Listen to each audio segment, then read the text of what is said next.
भोला सुबह सुबह अपने कुल्हाड़ी को लेकर जंगल की ओर जाने लगा। भोला रोज लकड़ियां तोड़कर लाता और गांव में जाकर बेचता। जो भी थोड़े पैसे मिलते उससे जैसे तैसे अपना पेट भरता। उस दिन जब भोला लकड़ी काटने गया, उसने देखा कि बहुत सारे पेड़ पहले से ही कटे हुए हैं। फिर अरे ये क्या, लगता है आज कलुआ मुझसे पहले आकर लकड़ियां तोड़कर चला गया। वैसे भी कलुआ को तो मुझसे बहुत ज्यादा लकड़ियों की जरूरत होती है, इसीलिए आया होगा। चलो अब जंगल के और अंदर जाना होगा। भोला और अंदर चला गया। उसने देखा कि बीच जंगल में बहुत से पेड़ थे। उन पेड़ों को देखकर अरे वाह, यहाँ पर तो बहुत सारे पेड़ हैं। अगले 2 महीनों तक भी रोज लकड़ियाँ काटूं तो भी कम नहीं पड़ेंगी। भोले ने पेड़ काटने के लिए कुल्हाड़ी उठाई। तभी उसने देखा कि ऊपर एक बंदरिया अपने नवजात बच्चे के साथ उस पेड़ पर बैठकर फल खा रही थी। वो बंदरिया इतने प्यार से अपने बच्चे को पकड़कर बैठी थी कि उनका प्यार देखकर भोला रुक गया। ये क्या करने जा रहा था मैं? अगर मैंने ये पेड़ काट दिया, माँ बंदरिया और उसके बच्चे का घर टूट जाएगा। नहीं, मुझे ऐसा नहीं करना चाहिए। शायद इस पेड़ पर बहुत सारे फल हैं, इसीलिए ये बंदरिया यहाँ रहती होगी। चलो मैं कोई ऐसा पेड़ काटता हूँ जिस पर किसी जानवर या पंछी का घर ना हो। भोला और आगे चला गया। उसने अपनी जरूरत के अनुसार लकड़ियाँ काटी और उन्हें बेचने चला गया। ऐसे ही दिन बीतते रहते हैं। भोला रोज उस बंदरिया और उसके बच्चे को देखता। कभी कभी भोला बंदरिया को खिलाने के लिए घर से रोटी भी ले आता। एक दिन जब भोला लकड़ी काटने गया, तब उसने देखा कलुआ उसी पेड़ पर कुल्हाड़ी चला रहा था जिस पेड़ पर उस बंदरिया रहती थी। कलुआ को उस पेड़ को काटते देख, अरे कलुआ, ये क्या कर रहे हो? ये कैसा सवाल है? भगवान ने आंखों की जगह बटन लगाकर भेजा है क्या? दिखाई नहीं देता? लकड़ी काट रहा हूँ। वो तो मैं देख रहा हूँ कलुआ, लेकिन इस पेड़ की लकड़ी क्यों काट रहे हो? किसी और पेड़ की लकड़ी काटो। पेड़ पर देखो, एक बंदरिया का घर है, उसके साथ उसके नवजात शिशु भी है कलुआ। तो क्या हुआ? वो बंदरिया किसी और पेड़ पर चली जाएगी। इतने सारे पेड़ तो हैं। लेकिन कलुआ, लेकिन वेकिन कुछ नहीं। चल निकल जा यहाँ से। आया बड़ा मुझे सिखाने वाला। और सुन, इस पेड़ को तो पूरा मैं ही काटूंगा।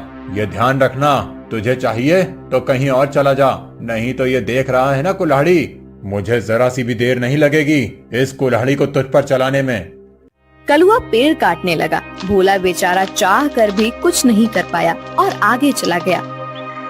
दोपहर के समय जब भोला जंगल से लौट रहा था, तब सपने देखा कि कलुआ ने वो पूरा पेड़ काट डाला था। भोला को बहुत बुरा लग रहा था। तभी उसकी नजर पेड़ के एक बड़े लकड़ी के नीचे गई। वो बंदरिया उस लकड़ी के नीचे मरी पड़ी हुई थी। उसे देख भोला के आंखों में आंसू बहने लगे। भोला को लग रहा था कि शायद उसके बच्चे की भी मौत हो गई है। भोला उस बंदरिया के पास गया। तभी उसने देखा कि बंदरिया ने मरते हुए भी अपने बच्चे को अपने गोद में सुरक्षित रखा था। हे भगवान, तेरी महिमा अपरंपार है। इस बंदरिया ने मरते हुए भी अपने बच्चे को गोद में सुरक्षित रखा है। सच में माँ आखिर माँ ही होती है। लेकिन अब इस बच्चे का क्या होगा? कलुआ भी कितना दुष्ट है। मैंने बताया था उसे इस पेड़ पर इस बंदरिया का घर है, लेकिन उसने मेरी बात नहीं सुनी। फिर भोला ने गड्ढा खोदकर बंदरिया के शव को उस गड्ढे में डाल दिया। फिर उसके बच्चे को अपनी गोद में उठाकर अपने साथ उसे घर ले आया। उस दिन एक बात से भोला अपने छोटे भाई की तरह उस बंदर को साथ रखने लगा। एक दिन भोला लकड़ी काटने गया था। तब, क्यों भोला, सुना है तूने किसी बंदर को पाल रखा है? अरे खुद का पेट तो तुझसे भरता नहीं, अब उस बंदर को क्या खिलाएगा? वो वही बंदर है कलुआ, जिसकी माँ के तुम हत्यारे हो। मैंने तुम्हें कहा था कि उस पेड़ पर उस बंदरिया का घर है, फिर भी तुमने वो पेड़ काट दिया। वो बंदरिया पेड़ से गिरकर मर गई, इसीलिए मुझे इंसानियत के नाते उस बंदर को अपने साथ ले जाना पड़ा। अगर मैं उसे नहीं ले जाता तो इस जंगल में ऐसे ही उसकी मौत हो जाती। हाँ, तो तू बड़ा दयावान है ना। सारी दुनिया की इंसानियत और अच्छाई एक तुझ में ही भरी हुई है ना। कलुआ, मेरी तुमसे विनती है कि आगे से तुम कोई भी पेड़ काटते समय थोड़ा ध्यान दो कि किसी जानवर पंछी का घर न टूटे। ए भोला, मैंने पहले भी एक बार तुझसे कहा था कि तू मुझे मत सिखा। जब तूने कुल्हाड़ी हाथ में लेना सीखा था ना, उसके कई साल पहले से मैं लकड़ी काट रहा हूँ। तू कौन होता है मुझे सिखाने वाला? रुक, तुझे अभी मजा चखाता हूँ। ऐसा कहकर कलुआ ने भोला को पीटना शुरू कर दिया। उसे पीटने के बाद भोला को उसने चेतावनी भी दी कि आगे से अगर वो इस गांव में लकड़ी काटने के लिए आएगा तो उसे अपनी जान से हाथ धोना पड़ेगा। बेचारा भोला घर आ गया और बंदर से बात करने लगा। चलो दोस्त, अब इस गांव से हमारा दाना पानी उठ गया है। उस कलुआ ने मुझे पीटकर साफ साफ चेतावनी दे दी है। अब अगर जान बचानी है तो इस गांव को छोड़कर जाना ही बेहतर होगा। चलो, हम कहीं और जाकर हमारी अपनी दुनिया बसाएंगे। भोला बंदर को अपने कंधे पर बिठाकर गांव से कहीं दूर जाने के लिए निकल गया। दिन बीत रहे थे और भोला दर बदर भटकते हुए काम की तलाश कर रहा था। ना तो उसे काम मिल रहा था और ना उसके रहने का कोई ठिकाना था। जैसे तैसे अपने लिए और बंदर के लिए वो एक वक्त का खाना जुटा पा रहा था। एक दिन ऐसे ही वो थक कर एक पेड़ के नीचे बैठा हुआ था। बंदर उसकी गोद में सोया हुआ था। तभी वहाँ एक योगी बाबा आए। प्रणाम योगी बाबा। कल्याण हो पुत्र। एक बात बताओ, तुम इस बंदर को ऐसे गोद में लेकर क्यों बैठे हो? बाबा, इसने अपनी माँ को खो दिया है। इसका इस दुनिया में कोई नहीं है, इसीलिए मैं इसे अपने साथ अपने घर ले आया था। लेकिन हमारे गांव के एक गुंडे की वजह से मुझे गांव छोड़ना पड़ा। अब मैं काम और सर पर छत ढूंढते हुए दर दर भटक रहा हूँ। पुत्र, तुम्हारा हृदय सच में कोमल है। तुमसे किसी का भी दुख नहीं देखा जाता। तुमने इस अनाथ बंदर की जिम्मेदारी लेकर इसे एक परिवार दिया है। तुम अगर चाहो तो मेरे साथ मेरे आश्रम में रह सकते हो। मेरे आश्रम में मेरे कुछ शिष्य रहते हैं और कई बार कितने साधु भी आते हैं। उनके भोजन और रहने की व्यवस्था की जिम्मेदारी अगर तुम उठाओ तो मुझे बहुत आनंद होगा। ये तो मेरी खुशनसीबी है बाबा। मुझे आपके साथ रहने में सचमुच खुशी होगी। लेकिन बाबा, मेरा ये बंदर भी मेरे साथ आएगा। मैं इसे कहीं नहीं छोड़ सकता। हाँ पुत्र, तुम इसके साथ आ सकते हो। भोला बाबा के साथ उनके आश्रम चला गया। भोला अब योगी बाबा के आश्रम में सफाई, भोजन व्यवस्था, हवन की सामग्री ले आना, बाबा जी के शिष्यों की सहायता करना, ऐसे सारे काम करने लगा। भोला का बंदर हमेशा उसके साथ रहता था। योगी बाबा भोला का काम और उसकी काम के प्रति निष्ठा देखकर खुश थे। बाबा हमेशा अपने बाकी शिष्य और साधुओं से भोला की तारीफ करते थे। बाबा जी का एक शिष्य था मानिक, जो भोला की तारीफ से बहुत जलता था। उसे लगता था कि भोला तो एक साधारण लड़का है, फिर भी बाबा जी उसकी बड़ी तारीफ करते हैं। जबकि मैं इतनी पढ़ाई करता हूँ, वेद पाठ करता हूँ, फिर भी बाबा जी को मेरी कोई अहमियत नहीं है। एक दिन, माड़ी भैया, ये लीजिए, आपके लिए ये ताजे फल लेकर आया हूँ। भोला, आजकल तुम ज्यादा आलसी हो चुके हो। तुम्हें ज्यादा खाना ना पकाना पड़े, इसीलिए तुम ये फल लेकर आते हो। ऐसी बात नहीं है भैया, वो बाबूजी ने आज सबको फलहार करने को कहा है, इसीलिए मैं फल लेकर आया था। भोला बात कर ही रहा था कि तभी उसका दोस्त बंदर आया और उसने मानिक के फल खा लिए। अरे अरे, ये क्या? अरे संभालो तुम्हारे इस बंदर को। पूरे आश्रम को सर पर उठाकर रखा है। ये बंदर मेरे फल खा गया। भोला, अभी के अभी इस बंदर को भगाओ इस आश्रम से, नहीं तो मैं योगी बाबा से इसकी शिकायत करूंगा। मानिक भैया, मैं आपसे माफी मांगता हूँ और आपके लिए और फल लेकर आता हूँ, लेकिन मेरे इस भाई को मैं अपने से अलग नहीं कर सकता। मानिक को भोला पर बहुत गुस्सा आया। उसने योगी बाबा से भोला की शिकायत की, लेकिन बाबा जी ने भोला का पक्ष लेकर मानिक को ही सुना दिया और ध्यान मग्न हो गए। आज तो हद हो गई। इसकी वजह से गुरुजी ने मुझे डांटा। इसका कुछ करना ही पड़ेगा, लेकिन इस तरह कि मेरा नाम कहीं न जाए और इसकी छुट्टी हो जाए। कुछ दिन के बाद योगी बाबा को उस गांव के राजा ने अपने राजमहल में आने का आमंत्रण दिया। योगी बाबा अपने शिष्यों के साथ भोला को लेकर राजमहल चले गए। राजा ने उनकी बड़ी आओ भगत की। 2 दिन राजमहल में रहने के बाद सब आश्रम लौट गए। फिर 2 दिन के बाद राजा अपने कुछ दास और प्रधान के साथ आश्रम आए। क्षमा करें बाबूजी, यहाँ आकर आपको कष्ट दे रहा हूँ, लेकिन बात ही ऐसी है कि मुझे स्वयं आपकी भेंट लेने आना पड़ा। कोई बात नहीं, आपके आने का कारण बताइए। समझ नहीं आ रहा कैसे कहूँ बाबूजी, 2 दिनों से हमारी महारानी का नवलखा हार कहीं गुम हो गया है। समझ नहीं आ रहा कि कहाँ गायब हो गया। साफ साफ बताइए कि आप क्या कहना चाहते हैं। क्या हमारे जाने के बाद से वो हार गुम हुआ है? सच कहूँ तो हाँ। मतलब हम में से किसी ने वो हार चुराया है, ऐसा कहना है आपका? नहीं बाबूजी, मैं आप पर शक करने का पाप नहीं कर सकता, लेकिन महारानी की वजह से मुझे यहाँ पर आना पड़ा। महाराज, आपके यहाँ आने की वजह से मुझे कोई आपत्ति नहीं हुई, लेकिन मैं अपने सारे शिष्यों को अच्छे से जानता हूँ। मेरे शिष्यों में से कोई भी चोरी जैसा पाप नहीं कर सकता। फिर भी अगर आपको तसल्ली ना हो तो आप सबकी तलाश ले सकते हैं। राजा के साथ आए हुए दासों ने सबकी तलाशी ली। तब उन्हें भोला की झोली में वो 9 लखा हार छुपाया हुआ मिला। वो भोला को पकड़कर ले गए। छोड़ो मुझे, मैंने कुछ नहीं किया है। बाबूजी, मैं सच कह रहा हूँ, मैंने चोरी नहीं की। भोला, तुमने चोरी की है? मैं सोच भी नहीं सकता था कि तुम इतनी गिरी हुई हरकत कर सकते हो। नहीं नहीं मालिक भैया, मैं सच कह रहा हूँ, मैंने कुछ नहीं किया। मैंने उस हार को देखा भी नहीं था। बाबूजी, ये लड़का रंगे हाथों पकड़ा गया है। अब मैं कुछ नहीं कर सकता। मुझे इसे सजा दिलाने के लिए महल लेकर जाना होगा। बाबूजी, मुझे बचा लीजिए, मैंने सच में कुछ नहीं किया। आप मुझे जानते हैं, मैं चोरी के बारे में सोच भी नहीं सकता। बुरे से बुरे वक्त में भी मैंने चोरी नहीं की, तो अब क्या करूँगा? मेरा विश्वास कीजिए।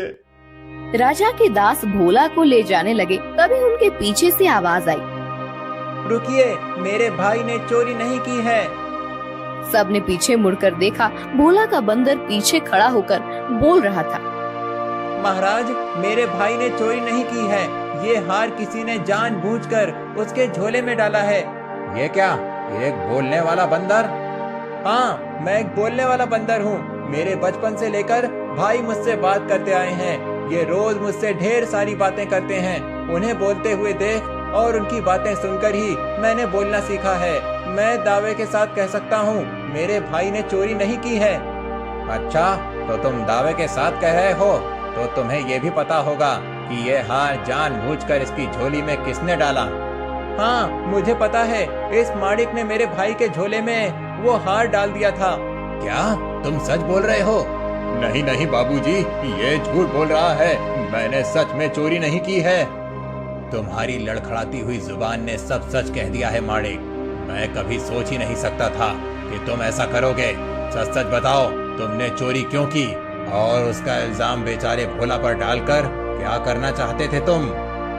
मानिक ने अपनी जलन के बारे में सब सच सच बाबा जी को बता दिया। महारानी के हार की चोरी के जुर्म में मानिक को पकड़ लिया गया। फिर, भोला, तुम्हारा ये बंदर सच में बड़े काम का है।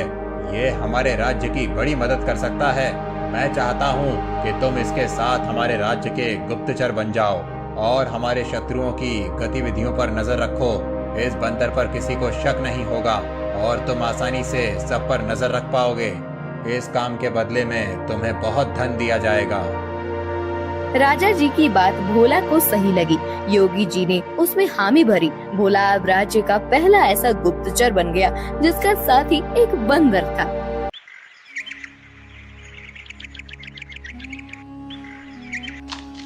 रूपा अपना पिज्जा का ठेला लेकर जा रही थी। ले लो, गरम पिज्जा ले लो, वेज पिज्जा, चीज पिज्जा ले लो। बहुत दिनों से रूपा का पिज्जा का धंधा कुछ ठीक से नहीं चल रहा था। ग्राहक उसके ठेले के पास से गुजरते थे, लेकिन पिज्जा खरीदने के लिए नहीं रुकते थे। तभी वहाँ रूपा के पिता की उम्र का किशोरी लाल आया। किशोरी लाल सीटी बजाते हुए, अरे वाह, आज तो लगता है मेरी नसीब बहुत जोरों पर है। सुबह सुबह चिकनी चमेली के दर्शन हो गए। मेरा रास्ता छोड़िए। अरे रास्ता छोड़े मेरे दुश्मन।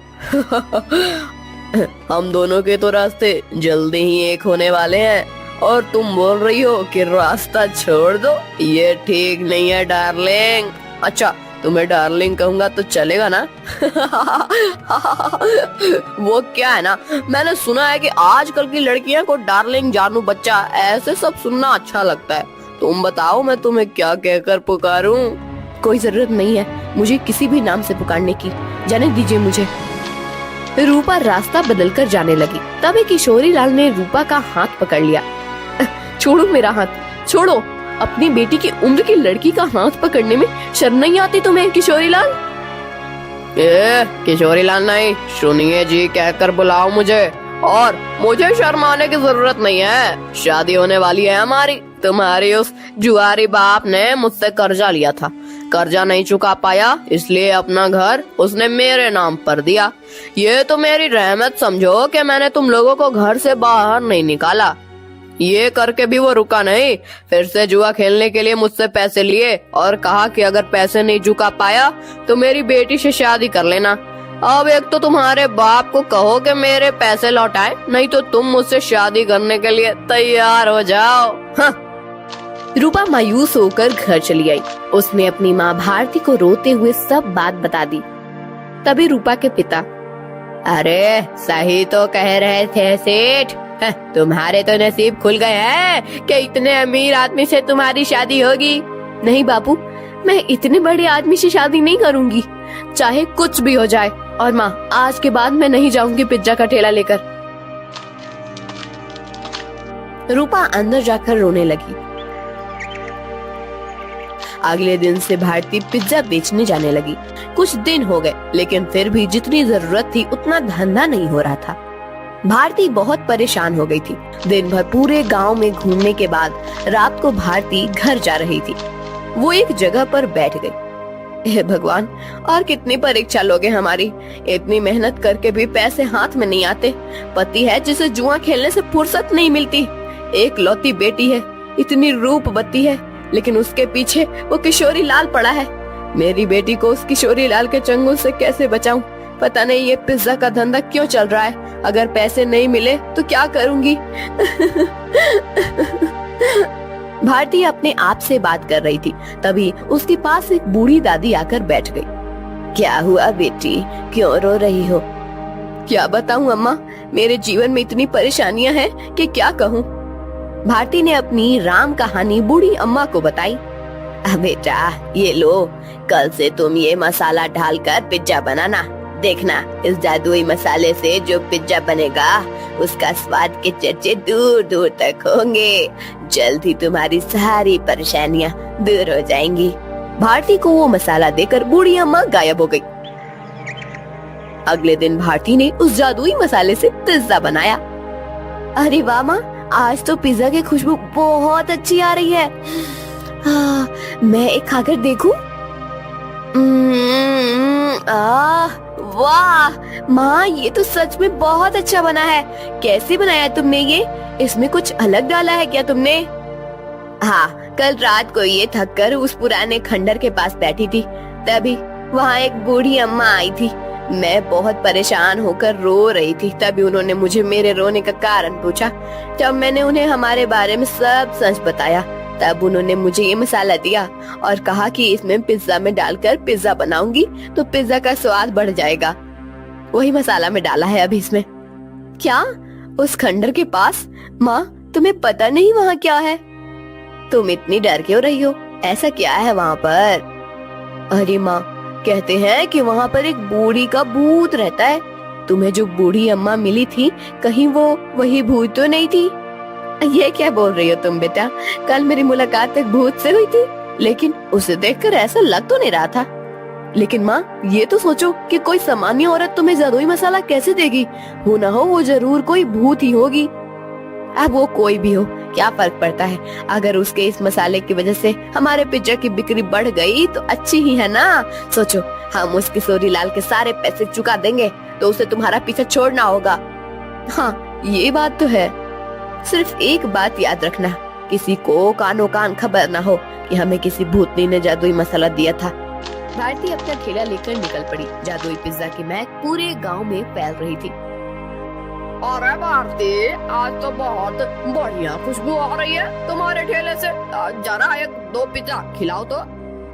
भारती ने लालचंद को गर्मा गर्म पिज्जा सॉस के साथ दिया। लालचंद पिज्जा खाने लगा। अरे वाह क्या स्वाद है, वाह वाह मजा आ गया। भारती क्या खूब पिज्जा बनाया है आज तुमने, सच में दिल खुश हो गया। वैसे तो मुझे ये पिज्जा विज्जा कुछ खास पसंद नहीं है, ये तो सारे नए जमाने के चोचले हैं, लेकिन उसकी सुगंध इतनी अच्छी आ रही थी कि मेरा जी मचल गया। ओह ये लो पैसे, और एक काम करो 4 पिज्जा पैक करके देना, घर पर ले जाता हूँ, बच्चों को बहुत पसंद आया। लालचंद की आवाज सुनकर कुछ और लोग वहां आ गए और पिज्जा खरीदने लगे। भारती बहुत ज्यादा खुश हो गई क्योंकि आज उसकी बोनी ही एकदम बढ़िया हो गई थी। कुछ देर के बाद भारती गांव से होकर कॉलेज पर चली गई। कॉलेज के बहुत सारे बच्चों ने पिज्जा खरीदा। दोपहर तक सारे पिज्जा खत्म हो गए। भारती घर आ गई। माँ इतनी जल्दी आ गई आज? अरे पूछो ही मत, आज तो गजब हो गया, सच में उस मसाले ने तो कमाल कर दिया। जब मैं यहाँ से निकली थोड़ी दूर पर लालचंद सेठ मिल गए। पिज्जा की खुशबू से गीचे चले आए। 2-3 पिज्जा खा लिए उन्होंने और 4 पैक करके घर ले गए। इतनी तारीफ कर रहे थे पिज्जा की कि क्या ही बताऊं। उनकी आवाज सुनकर कुछ और गांव वाले आए और उन्होंने भी पिज्जा खरीद लिया। आज तो बहुत अच्छी बोनी हो गई थी। फिर मैं कॉलेज पर चली गई। वहाँ भी बच्चों की खाने की छुट्टी हुई थी, क्या कहते हैं उसे, हाँ रिसेस। बहुत से बच्चे बाहर आए और पिज्जा लेकर चले गए। सारे पिज्जा खत्म हो गए। अरे वाह, मतलब भूतनी ने दिए हुए मसाले ने आपका काम कर दिया। माँ अगर रोज ऐसे ही पिज्जा की बिक्री होने लगी तो बहुत जल्द हम सारा कर्जा चुका देंगे। हाँ बेटा ऐसा ही होगा। एक दिन रूपा, मैं सोच रही हूँ कि मैं दोपहर को घर आ जाती हूँ, बाद में पूरा टाइम मैं खाली बैठ रहती हूँ, तो क्यों न शाम के समय भी पिज्जा का ठेला लगाना शुरू कर दूँ। लेकिन माँ तुम कितना काम करती हो, शाम को भी काम करोगी तो थक नहीं जाओगी? थक तो जाऊंगी, लेकिन सोचो मुनाफा भी तो दुगना हो जाएगा। अगले दिन से भारती शाम के समय भी जादुई पिज्जा का ठेला लगाने लगी। उसे दुगना मुनाफा होने लगा। कुछ दिनों में भारती के पास बहुत सारे पैसे जमा हो गए। एक दिन वो कर्ज के सारे पैसे लेकर किशोरी लाल के कोठी पर चली गई। आओ आओ भारती, आज सुबह सुबह मेरी कोठी पर, लगता है शादी की बात करने आई हो। किशोरी लाल, मैं पागल नहीं हूँ जो मेरी रूपवती बेटी का हाथ उसके बाप की उम्र के आदमी के हाथ में दे दूं। बिल्कुल तुम पर ही गई है तुम्हारी बेटी। कुछ दिन पहले वो भी यही कह रही थी, लेकिन शायद तुम दोनों को अभी तक समझ नहीं आया है कि रमेश ने ही मुझसे वादा किया है कि अगर उसने लिए हुए कर्जे को वो चुका नहीं पाया तो वो रूपा का हाथ मेरे हाथ में दे देगा, और तुम लोग तो मुझे पैसे वापस करने से रहे। तो तुम्हारे पास चारा ही क्या है? अपने सपनों से बाहर आओ किशोरी लाल। कहीं ये कांच का सपना टूट गया तो उस टूटी हुई कांच के टुकड़े आँखों में चुभ जाएंगे और आँखों से खून बहने लगेगा। ये लो, मैं पैसे लेकर आई हूँ, तुम्हारा सारा कर्जा सूद समेत लौटा रही हूँ। क्या? कैसे? वो भी इतने सारे पैसे आए कैसे तुम्हारे पास? ये ले तेरे पैसे, और आगे से मेरे दरवाजे पर आने की जरूरत मत करना। और हाँ, मेरी बेटी को आंख उठाकर भी मत देखना आज के बाद। भारती किशोरी लाल के कोठी से चली गई। किशोरी लाल अपने कंप्यूटर के सामने बैठकर स्टॉक एक्सचेंज में ट्रेड करने लगा। कुछ दिनों के बाद भारती को कॉलेज के कैंटीन में पिज्जा बनाने का काम मिल गया। उसने अब पिज्जा का ढाबा शुरू कर दिया था। दोपहर में भारती कॉलेज के कैंटीन में काम करती थी और शाम को रूपा के साथ मिलकर अपना पिज्जा ढाबा चलाती थी। एक दिन किशोरी लाल के कोठी पर, पापा आप ऐसे सर पर हाथ रखकर क्यों बैठे हैं? क्या बताऊं बेटी, कुछ दिनों से शेयर्स लगातार गिर रहे हैं, मुझे बहुत बड़ा लॉस हो गया है। क्या? तो अब आप क्या करेंगे आप? अब क्या, जितना भी पैसा बचा है उसे भी लगा देता हूँ। अगर 2 दिनों में शेयर्स ऊपर चले गए तो डूबे हुए सारे पैसे वापस मिल जाएंगे। लेकिन अगर ऊपर नहीं गए तो? शुभ शुभ बोल कलम हुई, एक तो मैं पहले ही इतने टेंशन में हूँ और तू ऐसी बातें कर रही है। जा अब यहाँ से। 3 दिन बीत गए लेकिन शेयर मार्केट ऊपर नहीं आया। किशोरी लाल के बच्चे खुचे पैसे भी डूब गए। उसे अपनी कोठी भी बेचनी पड़ी। अब किशोरी लाल रास्ते पर आ गया था। किशोरी लाल को लॉस से इतना धक्का लगा कि उसकी हालत बहुत खराब हो गई और उसने बिस्तर पकड़ लिया। घर की जिम्मेदारी अब शीतल पर आ गई। गांव में ही एक छोटे से टूटे फूटे घर में दोनों रहने लगे। 3 महीने के बाद, पापा ये लीजिए, दवाई पी लीजिए। बेटा, दवाई के लिए पैसे कहाँ से आए तुम्हारे पास? पापा, मैं एक जगह करती हूँ, उससे जो पैसे आते हैं उसी में दवाई लेकर आई हूँ। और पापा, मैंने इस घर का किराया भी दे दिया है और खाने के लिए राशन भी भर दिया है। अब आप सो जाइए, मुझे काम पर जाना है। ये सब उस भारती की वजह से हुआ है। जिस दिन से वो आकर मुझे खरी खोटी सुना कर गई, उसकी बेटी भी हाथ से चली गई। मैं छोड़ूंगा नहीं उस भारती को। पापा, आप तो समझिए, इसमें भारती चाची की कोई गलती नहीं है। रूपा मेरी उम्र की है। उसके साथ शादी की बात करने के बारे में सोचते हुए आपको ही शर्म आनी चाहिए थी। कौन सी माँ चाहेगी कि उसकी बेटी की शादी ऐसे आदमी से हो? मुझे बहुत दया आ रही है उन पर। दया तो उन्होंने हम पर दिखाई है पापा। मैंने आज तक आपको बताया नहीं, लेकिन हमारा घर जो चल रहा है ना, वो उनकी वजह से है। मैं भारती चाची के ढाबे पर ही काम करती हूँ। क्या सच? हाँ पापा, आपने उनके साथ इतना बुरा किया, उनका घर ले लिया, फिर भी उन्होंने हमारे बुरे वक्त में हमें सहारा दिया है। किशोरी लाल शीतल की बात सुनकर हक्का बक्का रह गया। उसने भारती को घर बुलाकर माफी मांगी। रूपा से बदतमीजी करने के लिए रूपा से भी माफी मांगी। शीतल भारती के साथ काम करते हुए पैसे कमाने लगी और धीरे धीरे उनकी भी जिंदगी सुधर गई।